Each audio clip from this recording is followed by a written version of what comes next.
Hey guys, what's going on? Thanks for taking a few minutes out of your day to check out the channel and my first day practice report here on Lake Pickwick. And I did catch a big limit today. Unfortunately, it was a big limit of catfish. Man, this place has got some giant catfish in it. I'm telling you right now. I think they're those blue cats or something like that. But biggest catfish I ever caught in my life was practicing for a Bassmaster Top 150 here about 20 years ago. I caught one that had to weigh 60 or 70 pounds. And catfish are biting really good here on Pickwick right now, I'll tell you that. For me, the bass, not so much, man. It was a grind today, man. I had a pretty tough day on the water today. And it's sort of puzzled me a little bit because the lake is in really good shape right now. I mean, the water is as clear as I've ever seen it. Water temperatures are in the mid 60s. It's April.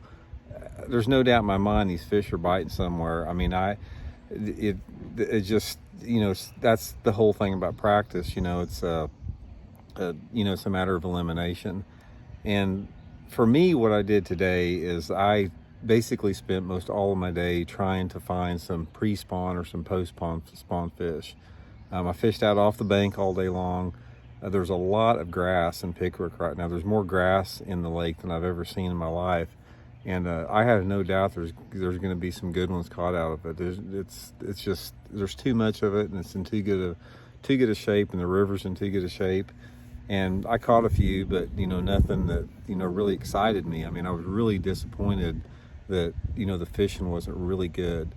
The only thing about that is today, you know, we didn't have any wind out there. It was pretty slick.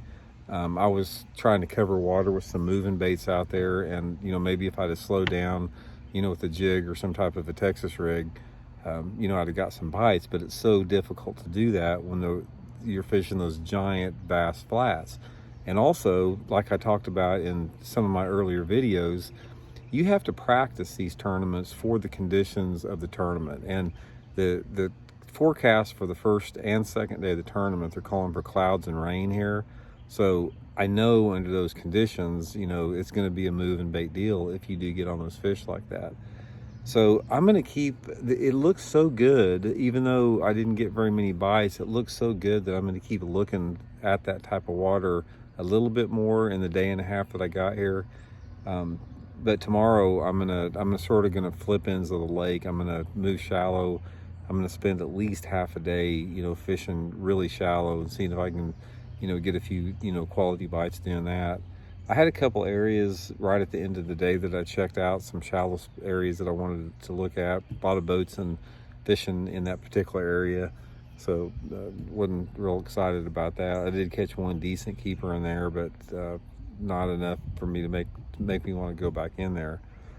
But you know, this tournament, I mean, I have no doubt it's going to take a load to do good. I mean, it's just like when you got cloudy, rainy conditions and it's April and the water's in the 60s, I mean, it's going to be a slugfest. There's no doubt in my mind. But that's fishing. It's bass fishing. It's all about, you know, getting that key bite to point you in the right direction. Like today when I was fishing offshore, I was mixing it up between a lot of different baits, a lot of different colors, and I didn't hit on what I felt was the right combination.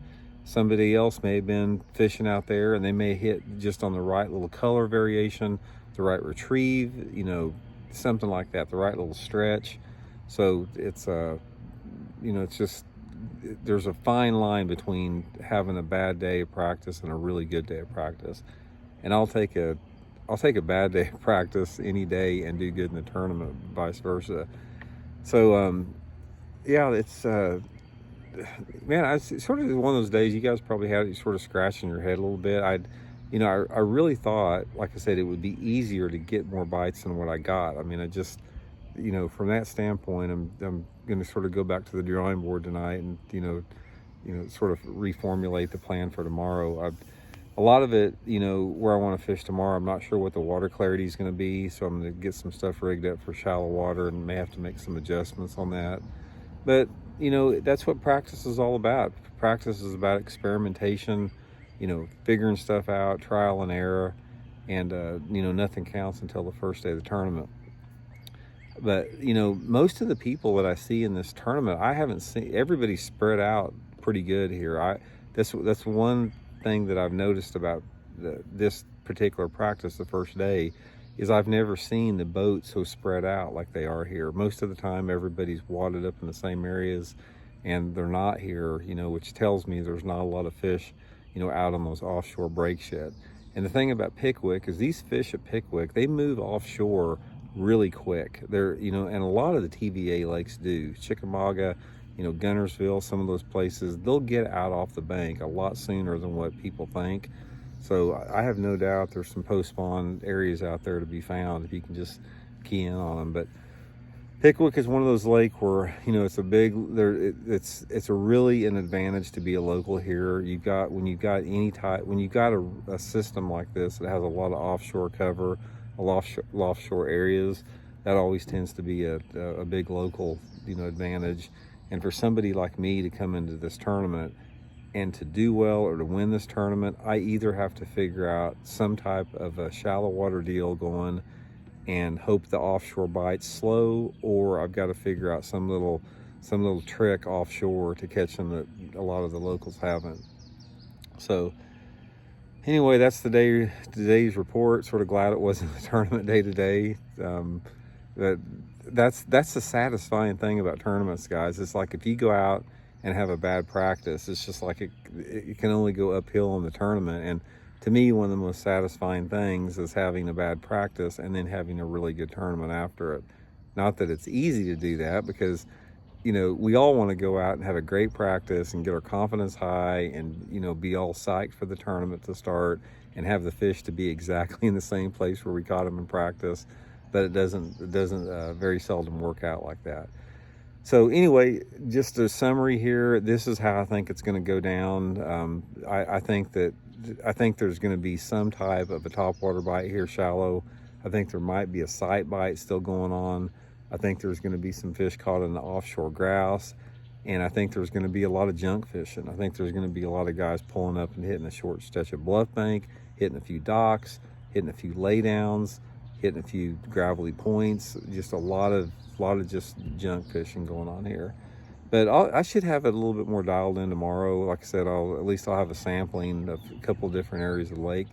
So we'll check back in with tomorrow's report. And like I said, appreciate you guys checking out the video. Sorry for the little clickbait thing today, but I promise I won't make a habit out of that. But I thought that was sort of funny. So anyway, we'll talk to you guys later. See you.